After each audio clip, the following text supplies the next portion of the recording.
I think they're gone. It's not bombs, it's her.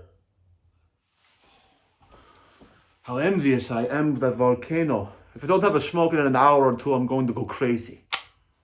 Go ahead and lose your mind. You won't find anything to smoke here. The only valuable goods in this house have always been edible. Even more so now, food was the only good that mattered.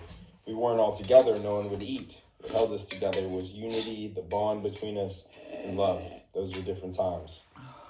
Do you not have anybody here for yourself? You know, no family or relatives or anyone? Just a few scattered around, but no one wants to meet up and talk anymore. Out of fear, you know? We're uneasy, apprehensive. No one knows who's safe to talk to, what to talk about, who to trust anymore. A single word can be your death sentence. Best to stay silent. Didn't used to be this way. My paternal grandparents lived here, my maternal grandparents too, with their brothers and sisters.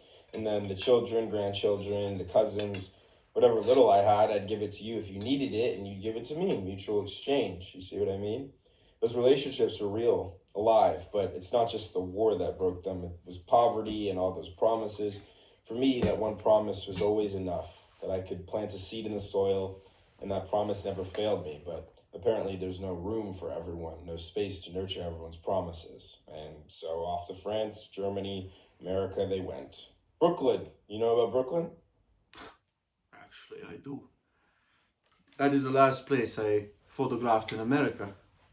The New York City skyscrapers in the background as my mother stood there, 4'9". Over her shoulders, the arms of an Irish cop who would then take her out for drinks that night after saying goodbye to me on the dock.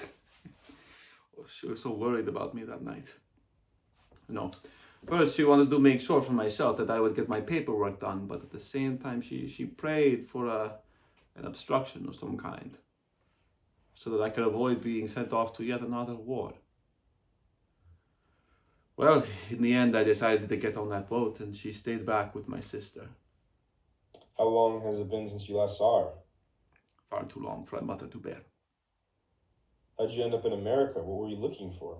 I wasn't looking, I was more or less running away. You know, the Hungarian government in Budapest, they didn't like me. And for the record, the feeling was mutual.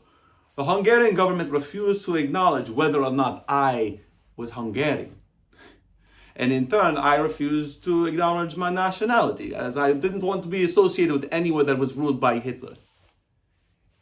These images and this camera, this is my greatest weapon against them.